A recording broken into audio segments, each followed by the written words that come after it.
Big boss ഹൗസിൽ വളരെ കുഴപ്പമില്ലാത്ത രീതിയിൽ ഗെയിമൊക്കെ കളിച്ച് പോസിറ്റീവായിട്ട് മുന്നോട്ട് പോയിക്കൊണ്ടിരുന്ന രണ്ട് കണ്ടസ്റ്റൻസ് ആയിരുന്നു ആദില ആൻഡ് നൂറ.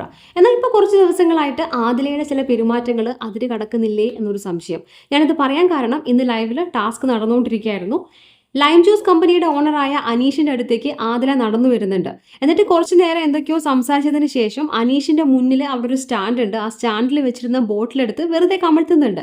അപ്പൊ അതിൽ പ്രൊവോക്ഡ് ആയിട്ടുള്ള അനീഷ് അവിടെ കണ്ട പാത്രത്തിലുള്ള വെള്ളം എടുത്ത് നൂറയുടെ ദേഹത്ത് ഒഴിക്കുന്നുണ്ട്.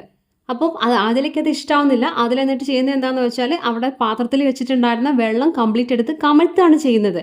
അപ്പം ഇത്രയും സംഭവങ്ങൾ അവിടെ നടന്നിരിക്കുന്നത് ആദില ആദ്യം നടത്തിയ ആ ഒരു ആക്ടിന്റെ കാരണമായിട്ടാണ്. അപ്പം ബിഗ് ബോസ് ഒരു പ്രൊവോക്കിംഗ് ഗെയിമാണ് എന്നുള്ളത് എല്ലാവർക്കും അറിയാം. പക്ഷേ ഇങ്ങനെയുള്ള ഒരു ടാസ്കിനിടയ്ക്ക് ഇതിൻ്റെ ആവശ്യം ഉണ്ടായിരുന്നോ എന്നുള്ളതാണ് ചോദ്യം. അപ്പം ആദിലയ്ക്ക് അനീഷിനോട് ദേഷ്യം തോന്നി തുടങ്ങിയത് അനീഷ് ഒരിക്കൽ ആദിലയെ നോമിനേറ്റ് ചെയ്തതിന് ശേഷമാണ് എന്നാണ് എനിക്ക് തോന്നുന്നത്. പക്ഷേ എന്തൊക്കെ പറഞ്ഞാലും അതും ഗെയിമിൻ്റെ ഒരു ഭാഗമല്ലേ.